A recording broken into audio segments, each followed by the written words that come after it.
Birinci Qarabağ müharibəsinin itkin şəhidi Elçin Balaxanoğlu Quliyev paytaxtın Suraxanı rayonu ərazisində yerləşən Dədə Qorqud qəbristanlığındakı Şəhidlər Xiyabanında dəfn olunub. İtkin şəhid yaylım atəşi və hərbi orkestrin müşayiəti ilə dövlət himninin sədaları altında torpağa tapşırılıb. Şəhidin ruhuna dualar oxunub, məzarının üzərinə əklil qoyulub və gül dəstələri düzülüb. Tabutun büküldüyü Azərbaycanın dövlət bayrağı şəhidin yaxınlarına təqdim olunub. Şəhidin böyük qardaşı Ramiz Quliyev bildirib ki, Elçin Xocalı istiqamətinə gedən döyüşlərdə Əlif Hacıyev və Aqil Quliyev kimi igidlərin rəhbərlik etdiyi dəstədə vuruşub.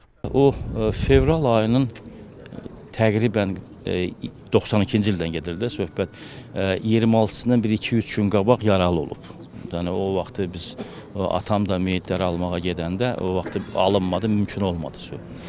Deməli yaralı olub və buna təklif eləyiblər ki, vertolyot gəldi, bəlkə səni göndərək. O vaxt deyib ki, da mən getmirəm, elə o mülki cəmaatdan, o qadınlardan kimisisə göndərib, mən burada qalım axıra kimi. Elə o axıra kimi də qaldım. Mən bu işdə əməyi olan bütün yoldaşlara öz minnətdarlığımı bildirirəm.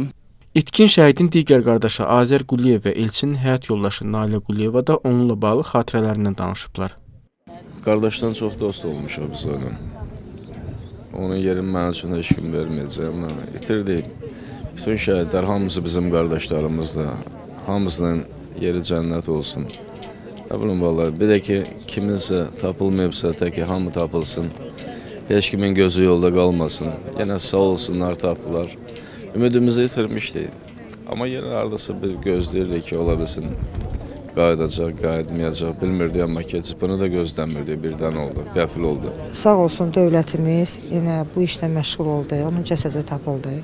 Axır ki, bizim də şəhidimizin qəbri olacaq, yaxınlarımız gəlib onu, necə deyərlər, ziyarət eləyəcək. Bütün şəhidlərimizə Allah rəhmət eləsin, qazilərimizə can sağlığı versin. Qeyd edək ki, şəhid Elçin Quliyev 1-ci Qarabağ müharibəsində itkin düşmüş hesab edilən və şəxsiyyəti müəyyənləşdirilərək bugün dəfn olunan 4 şəhiddən biridir.